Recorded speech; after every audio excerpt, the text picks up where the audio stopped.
E-Classroom, sponsored by রাষ্ট্রীয় মাধ্যমিক শিক্ষা অভিযান, ত্রিপুরা রাজ্য মিশন। মাধ্যমিক স্তরের শিক্ষার গুণগত মানকে সুনিশ্চিত করার লক্ষ্যে রাষ্ট্রীয় মাধ্যমিক শিক্ষা অভিযান, ত্রিপুরা রাজ্য মিশন কর্মরত মাধ্যমিক স্তরের শিক্ষক ও বিদ্যালয় প্রধানদের প্রশিক্ষণ, বিজ্ঞান শিক্ষণ সামগ্রী প্রদান, ছাত্রীদের আত্মরক্ষামূলক প্রশিক্ষণ, মেধায় পিছিয়ে পড়া ছাত্রছাত্রীদের বিশেষ শিক্ষাদান, প্রতিবন্ধীদের জন্য অনুদান, রাজ্যে কলা উৎসব আয়োজন সহ অন্যান্য কর্মসূচি রূপায়ণ করছে। জানেন কি, বিদ্যালয় ছুট সারা দেশের একটি জ্বলন্ত সমস্যা।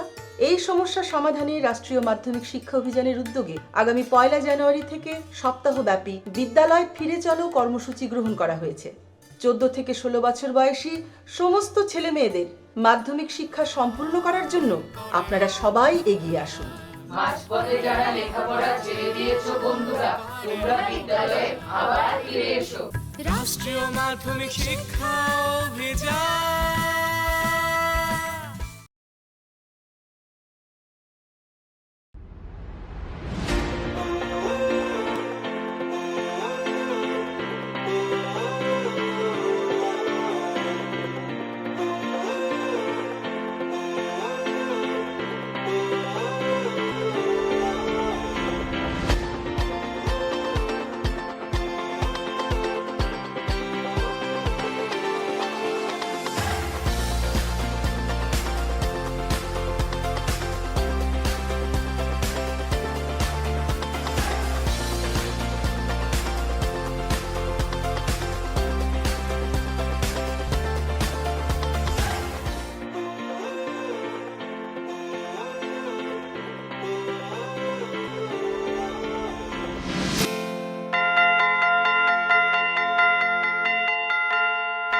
Hello students. আচ্ছা, সবাই ভালো তো? আচ্ছা, বসো।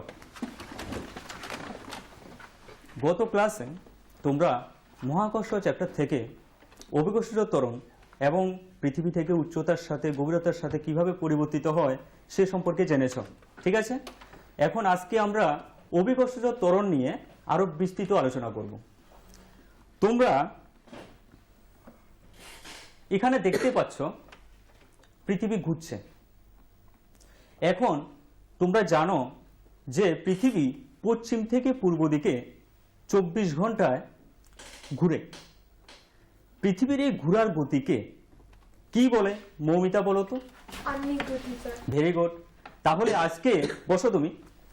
আজকে আমরা আহ্নিক গতির কারণে, অর্থাৎ পৃথিবী যে ঘুরছে ওই ঘোরার কারণে অভিকর্ষজ ত্বরণ কিভাবে পরিবর্তিত হয় সে সম্পর্কে জানবো। আজকের পাঠ হচ্ছেন মহাকর্ষ পার্ট 2, ঠিক আছে? আমাদের বিষয়বস্তু হচ্ছেন আহ্নিক গতির জন্য অভিকর্ষজ ত্বরণের পরিবর্তন, গ্রহের প্রদক্ষিণ বেগ এবং প্রদক্ষিণ কাল, মহাকর্ষীয় স্থিতিশক্তি, মহাকর্ষীয় বিভব এবং মহাকর্ষীয় ক্ষেত্র প্রাবল্য, মুক্তিবেগ, ঠিক আছে? তাহলে এই বিষয়বস্তু সম্পর্কে আমরা আস্তে আস্তে জেনে নেব। তোমরা স্ক্রিনে দেখতে পাচ্ছ যে একটা পৃথিবীর ছবি দেওয়া আছে। আমরা যদি ধরো এটা পৃথিবী, ওকে? পৃথিবীর মাঝ বরাবর যে রেখাটা কল্পনা করা যায় ওইটাকে কি বলে? নিরক্ষরেখা, ঠিক আছে? আর পৃথিবীর অক্ষ ধরো, আমি ধরে নিচ্ছি এটা পৃথিবীর অক্ষ। পৃথিবীর কেন্দ্র হচ্ছে ও থেকে এই যে ডিস্টেন্সটা এটা হচ্ছে ক্যাপিটাল আর, অর্থাৎ পৃথিবীর ব্যাসার্ধ। এখন যেহেতু আমি আহ্নিক গতির কথা চিন্তা করছি, তার মানে পৃথিবী ঘুরছে। পৃথিবীর নিরক্ষরেখা থেকে উপরে যে কোনো একটা পয়েন্ট যদি আমি এ ধরি, ধরো এতে একটা বস্তু আছে, ওকে? অক্ষ থেকে এ বিন্দুর দূরত্ব হচ্ছে স্মল আর।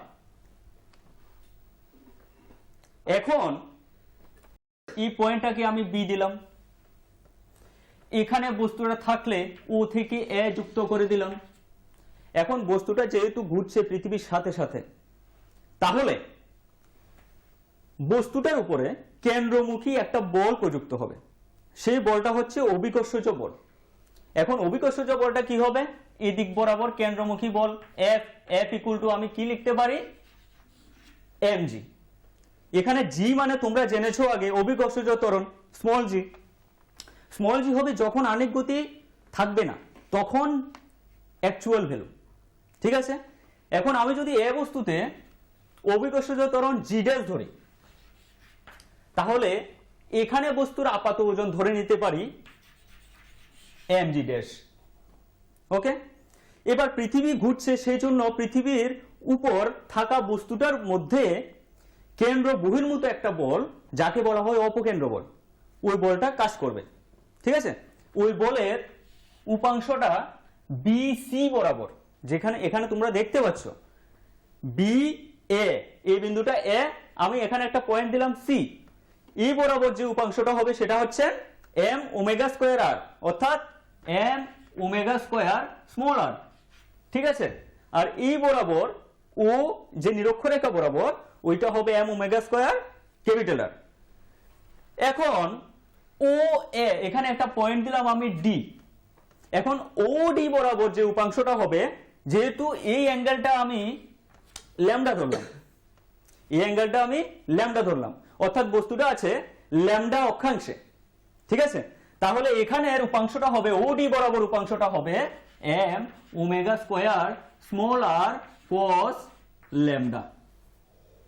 ঠিক আছে, আবার ভেক্টর অ্যালজেব্রা থেকে ভেক্টরের উপাংশের নিয়ম অনুসারে তুমি এখানে স্মল আর বের করে নিতে পারবে। এখানে দেখো এই অ্যাঙ্গেলটা ল্যামডা, তাহলে এই অ্যাঙ্গেলটা হবে ল্যামডা। এখন স্মল আর ইকুয়াল টু আমি লিখতে পারি ও এ কস ল্যামডা, ও এ কস ল্যামডা।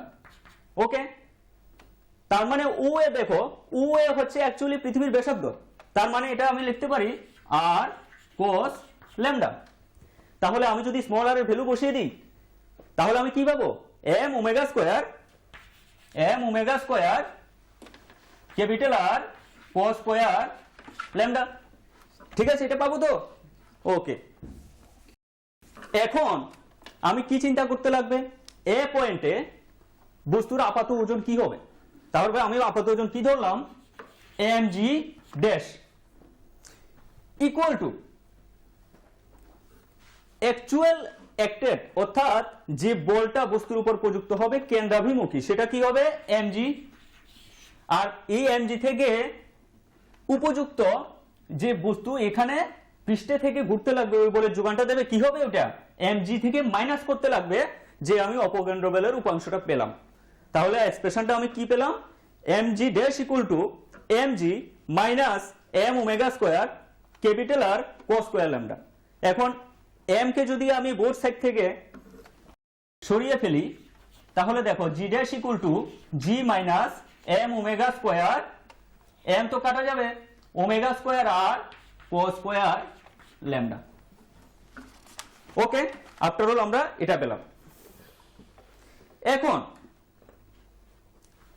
বস্তু যদি নিরক্ষরেখায় থাকে, বস্তু যদি নিরক্ষরেখায় থাকে, তাহলে নিরক্ষরেখার অক্ষাংশ কত হবে 0 ডিগ্রি। এবং যদি মেরুতে থাকে, মেরুতে থাকলে অক্ষাংশ হবে 90 ডিগ্রি। তোমরা বুঝতে পারছো ল্যামডা এটা 90 ডিগ্রি হবে মেরুতে থাকলে। এখন এখানে যদি আমি ল্যামডার জায়গাতে 0 ডিগ্রি বসিয়ে দিই, cos 0 এর ভ্যালু পাবো 1। তাহলে আমি এক্ষুনি এক্সপ্রেশনটা থেকে, তোমরা নোট করছো তো? Okay, very good.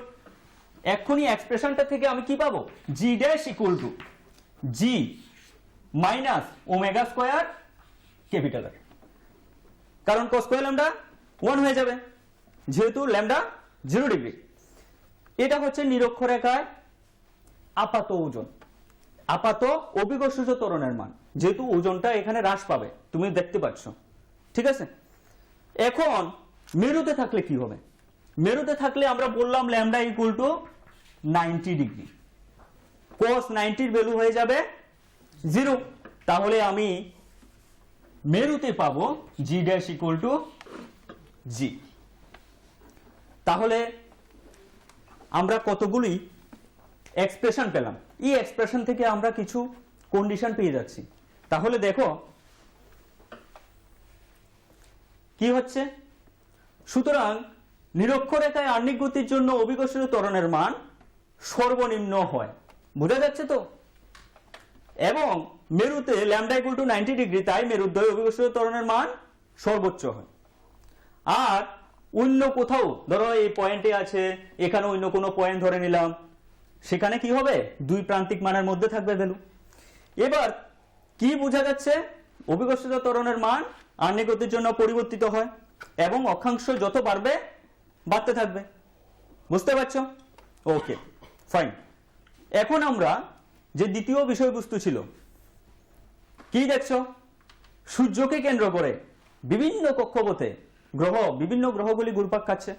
ঠিক আছে, এই গ্রহগুলি ঘুরছে, গ্রহগুলির প্রদক্ষিণ বেগ থাকবে আর প্রদক্ষিণ কালও থাকবে। তাহলে আমরা ওই সম্পর্কে জেনে নেব। এখন আমরা যদি চিন্তা করি যে সূর্যের চারিদিকে একটি গ্রহ ঘুরছে, সূর্যের ভরকে যদি আমি ক্যাপিটাল এম ধরি, সূর্যের ভর ক্যাপিটাল এম, সূর্যকে কেন্দ্র করে একটি কক্ষপথে একটি স্মল এম ভরের বস্তু, যার দূরত্ব সূর্যের কেন্দ্র থেকে স্মল আর দূরে আছে, তাহলে তোমরা জানো অ্যাকর্ডিং টু নিউটনস ল যে এম ভরের সূর্যের জন্য এই বস্তুর উপর একটি মহাকর্ষ বল কাজ করবে। তাহলে ওই বলটা কি হবে, F equal to gmm by small R square. ঠিক আছে, আবার বৃত্তীয় গতিবিদ্যা থেকে তোমরা জেনেছিলে যে কোনো বস্তু যদি বৃত্তপথে ঘুরে তাহলে উপযুক্ত অভিকেন্দ্র বলের যোগান দেওয়া চাই। অভিকেন্দ্র বলের যোগান না হলে বৃত্তপথে ঘোরা সম্ভব নয়। ঠিক আছে, তাহলে কি হবে, অভিকেন্দ্র বলের আমরা পেয়েছিলাম, কি পেয়েছিলাম, mv স্কয়ার বাই r।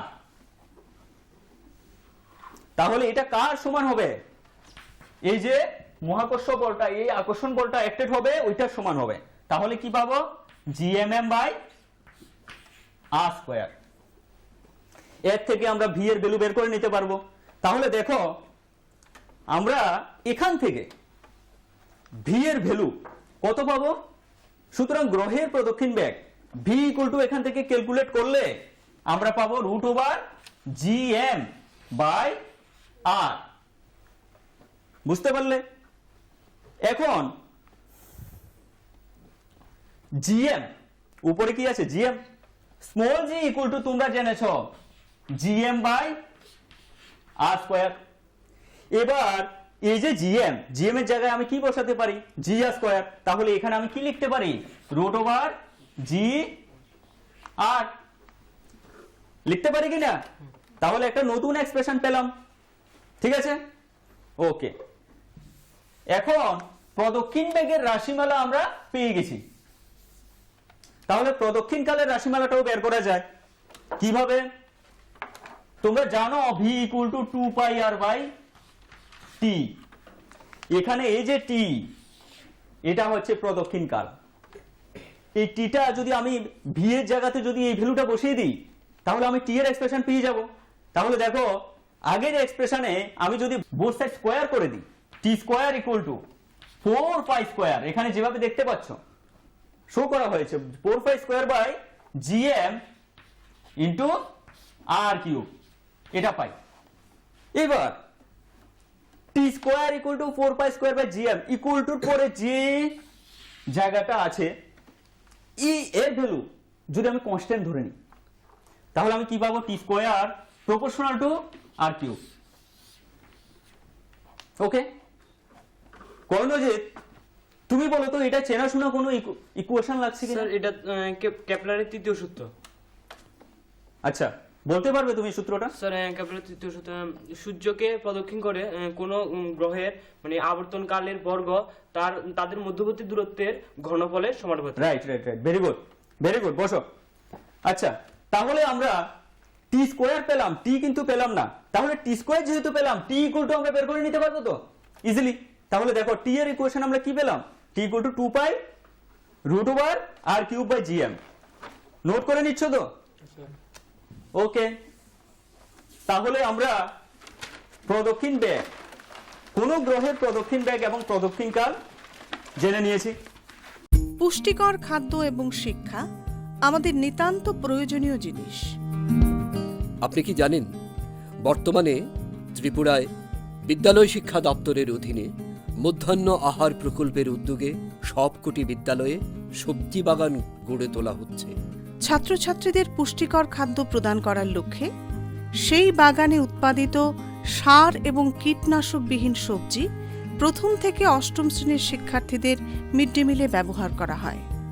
চলুন শিক্ষার্থীদের স্বাস্থ্যকর এবং নির্ভেজাল খাদ্য প্রদান ও সুস্থ সমাজ গড়ার লক্ষ্যে আমরা সবাই এগিয়ে আসি এবং প্রত্যেকটি বিদ্যালয়ে সবজি বাগান গড়ে তুলতে বিদ্যালয় কর্তৃপক্ষকে সাহায্য করি।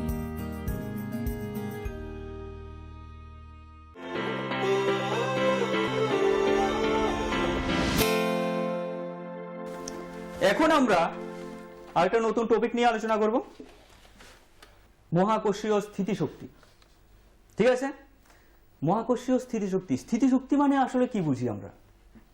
দেখো, কোনো বস্তুকে যদি আমরা অসীম দূরত্ব থেকে, মানে যে কোনো ডিস্টেন্স হতে পারে, অসীম দূরত্ব থেকে মহাকর্ষীয় ক্ষেত্র যদি আমি কল্পনা করি, মহাকর্ষীয় ক্ষেত্রে কোনো বিন্দুতে আমি ওই বস্তুটাকে আনবো। কোথা থেকে আনবো? অসীম থেকে। তাহলে আমার কিছু পরিমাণ কাজ করতে লাগবে। এই যে কাজ করব, এই কাজটাই হচ্ছে স্থিতিশক্তি। ঠিক আছে, যে পরিমাণ কার্য করতে লাগবে। তাহলে আমি কিভাবে বের করতে পারবো? দেখো, এম ভরের বস্তু, এটার থেকে আর দূরত্বে, ধরো এটা এ পয়েন্ট, এটা বি পয়েন্ট, এখানে একটা স্মল এম ভরের বস্তু আছে, আর দূরত্বটা হচ্ছে আর। ওকে, এখন কৃতকার্য বার করার নিয়ম অনুসারে ডব্লিউ ইকুয়াল টু আমি লিখতে পারি F dot DR. Capital M ভরের বস্তুর জন্য স্মল এম ভরের বস্তুর উপরে একটা আকর্ষণ বল কাজ করে। ওইটা অ্যাকর্ডিং টু নিউটন আমরা লিখে নিতে পারি F equal to G M M by R square.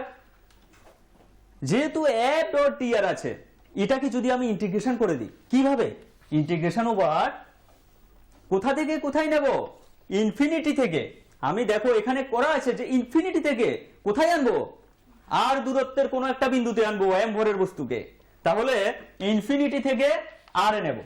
F এর ভ্যালু দেওয়া আছে, শুধু ইন্টিগ্রেশন করলেই আমরা ওয়ার্ক ডান পেয়ে যাব। তাহলে ওয়ার্ক ডান ইকুয়াল টু আমি সিম্পলি ইন্টিগ্রেশন করেই পেয়ে যাচ্ছি minus G M M by R. দেখো, হ্যাঁ বলো স্যার, এই স্থিতিশক্তির রাশিমালার মানে চিহ্নটা কেন ব্যবহৃত হয়? Fine, very conceptual question.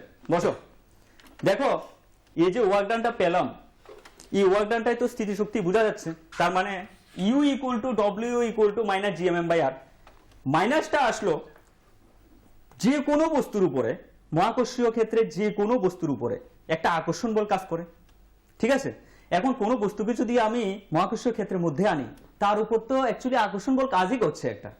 তাহলে আমার কোনো বাহ্যিক কার্য অ্যাপ্লাই করতে লাগছে না, সংস্থার উপরে অলরেডি একটা কাজ করা, কোনো বাহ্যিক কার্য লাগছে না, তো সেই জন্য মাইনাস সাইনটা আসলো। বুঝতে পারলে? ফাইন। তাহলে দূরত্বের সাথে এই যে মহাকর্ষীয় স্থিতিশক্তি কিভাবে চেঞ্জ হবে, দেখো এখানে একটা গ্রাফিক্যাল রিপ্রেজেন্টেশন দেওয়া আছে, তোমরা এটা নোট করে নাও। এইভাবে পরিবর্তিত হবে। ওকে, ঠিক আছে। তাহলে নেক্সট যাওয়া যাক মহাকর্ষীয় বিভব। এখন মহাকর্ষীয় বিভব আর মহাকর্ষীয় স্থিতিশক্তির মধ্যে তেমন কোনো অন্তর নেই। এক্ষুনি আমরা যেভাবে বের করলাম, মহাকর্ষীয় বিভবের সংজ্ঞা থেকে তোমরা দেখতে পাচ্ছ কি, ওই যে আমরা স্মল এম ভরের বস্তুটাকে মহাকর্ষীয় ক্ষেত্রের মধ্যে আনলাম, ওই স্মল এম ভরের বস্তুটাকে আমি ধরলাম একক ভরের বস্তু। তাহলে কি হবে? স্মল এম ইকুয়াল টু হয়ে যাবে কি 1। ঠিক আছে, তাহলে আমি এক্ষুনি মহাকর্ষীয় স্থিতিশক্তি যদি আমি ই অথবা ইউ ধরি, কি পেলাম? Minus G M small M by R, এটা পেলাম। তাহলে according to gravitational potential definition থেকে আমরা কি বুঝতে পারলাম? স্মল এম ইকুয়াল টু 1 হবে। তাহলে এটা ইকুয়াল টু কত হবে? 1। তাহলে আমি কি এক্সপ্রেশন পেলাম? মাইনাস জিএম বাই স্মল আর। এটাই হবে অ্যাকচুয়ালি ভি এর রাশিমালা। তার মানে মহাকর্ষীয় বিভবের রাশিমালা হচ্ছে V equal to minus GM by small R. Okay, তাহলে তোমরা নোট করে নাও এর একক জুল পার কেজি হবে। ঠিক আছে, আর একটু আগে যে মহাকর্ষীয় স্থিতিশক্তি পড়ালাম, মহাকর্ষীয় স্থিতিশক্তি আর মহাকর্ষীয় বিভবের মধ্যে একটা রিলেশন আছে। রিলেশনটা ভেরি ইম্পর্টেন্ট, নোট করে নাও। মহাকর্ষীয় স্থিতিশক্তি ইকুয়াল টু এম ইনটু মহাকর্ষীয় বিভব।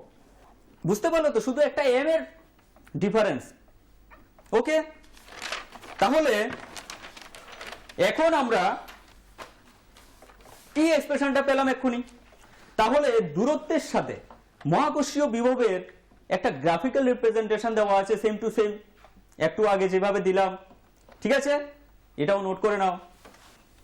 এখন দেখো মহাকর্ষীয় ক্ষেত্র প্রাবল্য, নেক্সট বিষয়বস্তু। ক্ষেত্র প্রাবল্য মানে কি হবে?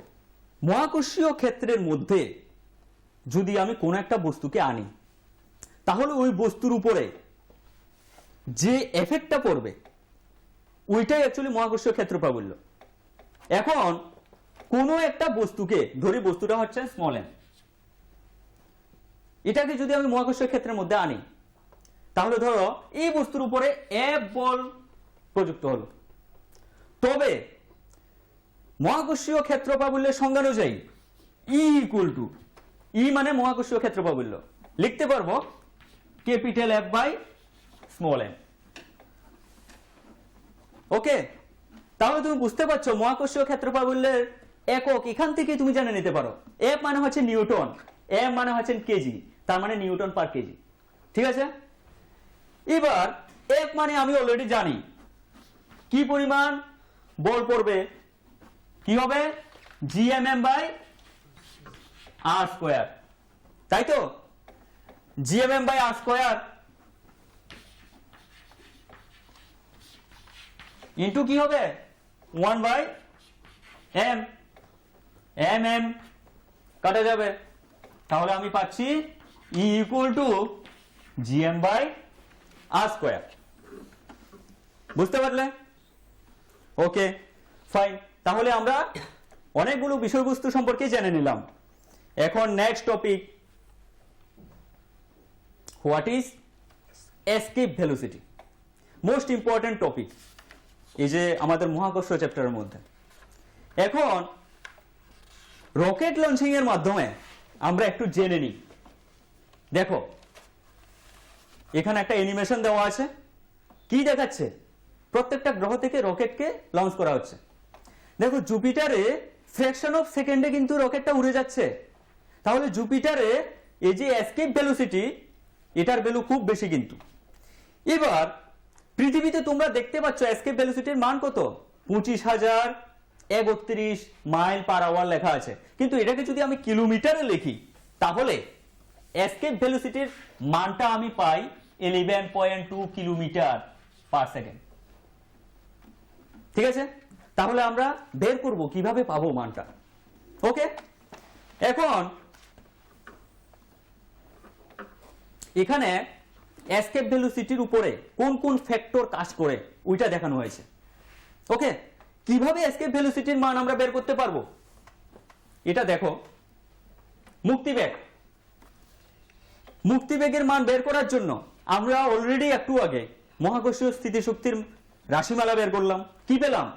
u equal to minus gm by R. তাহলে আমি লিখতে পারি মুক্তিবেগ মানে আসলে আমি যদি ধরো পৃথিবী পৃষ্ঠ অথবা অন্য কোনো গ্রহ থেকে কোনো একটা বস্তুকে ন্যূনতম একটা বেগ নিয়ে উপরের দিকে ছুড়লাম, তাহলে ওইটা ওই গ্রহের মহাকর্ষীয় ক্ষেত্র ছেড়ে একবারে চলে গেল, তাহলে ওই যে বেগটা ওইটাই হবে মুক্তিবেগ। ঠিক আছে, তাহলে গতিশক্তি লাগবে। তো গতিশক্তির রাশিমালা আসলে কি?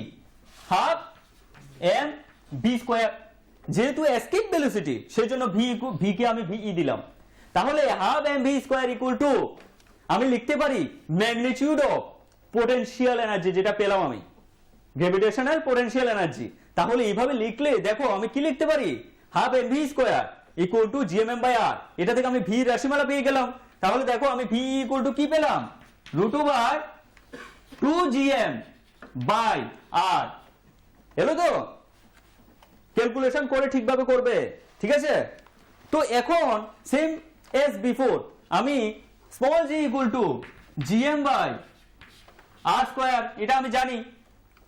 এখন জিএম এর জায়গাতে জিআর, এটা জিআর স্কোয়ার বসিয়ে দিলে আমি এখানে কি পাবো, নতুন একটা এক্সপ্রেশন, যেটা জি আর, দেখো V equal to root over 2GR। Okay, এখানে জি তোমাদের চেনা শুনো কিন্তু ফ্যাক্টরটা, জি এর ভ্যালু কত, 9.8 মিটার পার সেকেন্ড, বসিয়ে দাও।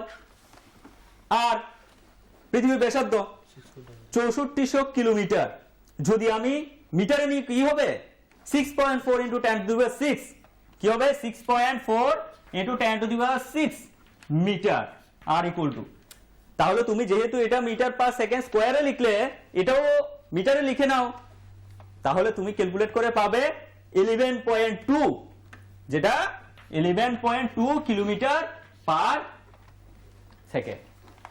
ওকে, বুঝতে পারলে?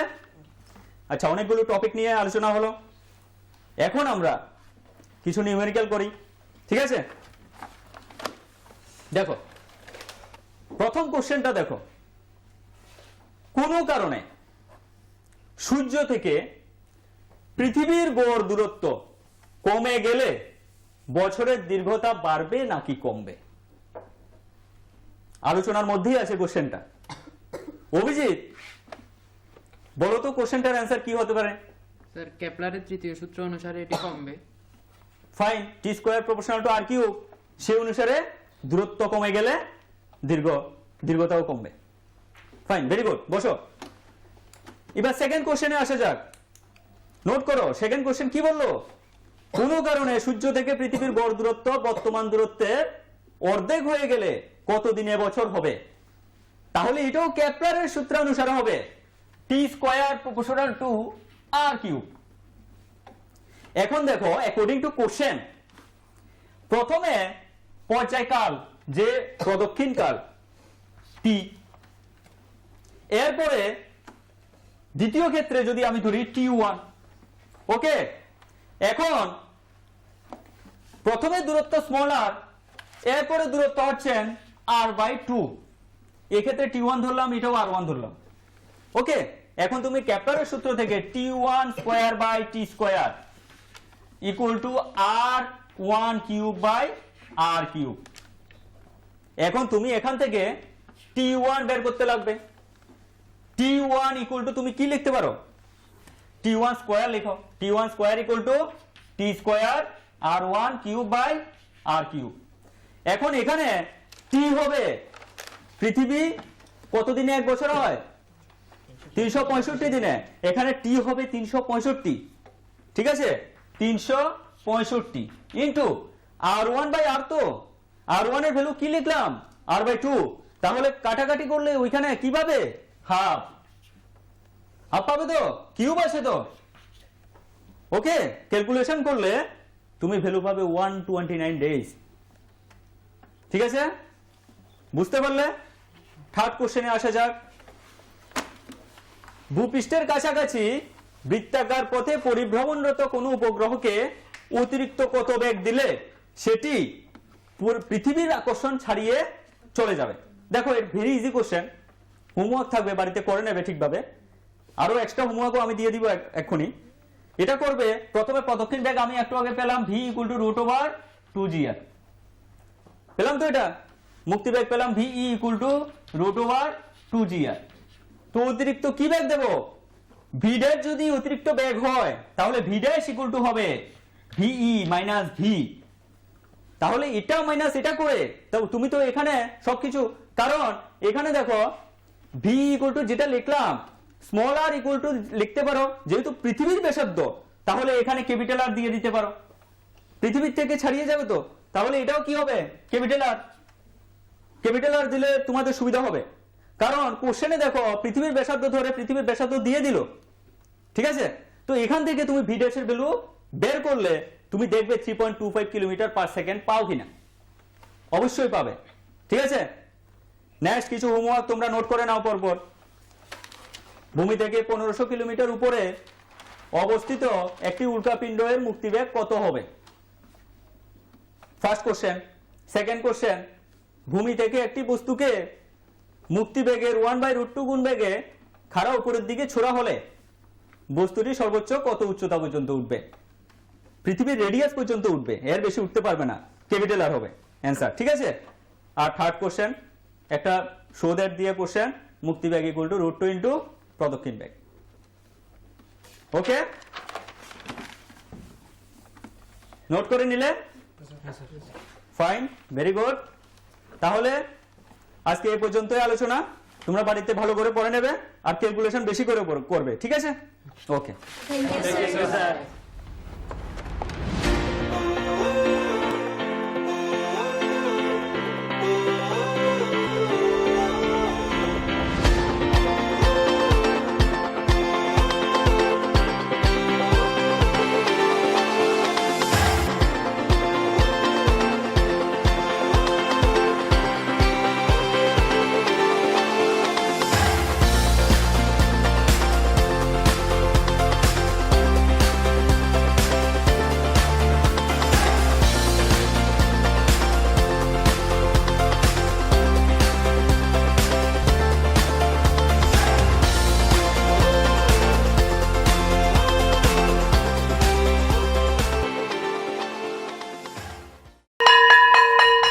ড্রপ আউটের ঘুচিয়ে ক্ষত, স্কুলে পড়ুয়ার বাড়ছে ভিড়, সর্বশিক্ষা মিড ডে মিলে স্কুল সকলের আশার নীড়। রাজ্যের 6 থেকে 14 বছরের সব শিশুদের বিদ্যালয়ের আঙিনায় এনে তাদের বুনিয়াদী শিক্ষা সুনিশ্চিত করতে সর্বশিক্ষা অভিযান বদ্ধপরিকর। তাদের শিক্ষার সুবিধার জন্য রয়েছে বিনামূল্যে পাঠ্য বই, বিদ্যালয়ের পোশাক, উন্নত মানের পড়াশোনা, স্বাস্থ্যসম্মত শৌচাগার, বিশুদ্ধ পানীয় জল, পুষ্টিকর মধ্যাহ্ন আহার, খেলাধুলার ব্যবস্থা এবং আরও অনেক কিছু। হ্যাঁ, তাই দেরি না করে আজই আপনার এলাকার সব শিশুদের নিকটবর্তী সরকারি বিদ্যালয়ে ভর্তি হতে উৎসাহিত করুন। E-Classroom was sponsored by রাষ্ট্রীয় মাধ্যমিক শিক্ষা অভিযান, ত্রিপুরা রাজ্য মিশন।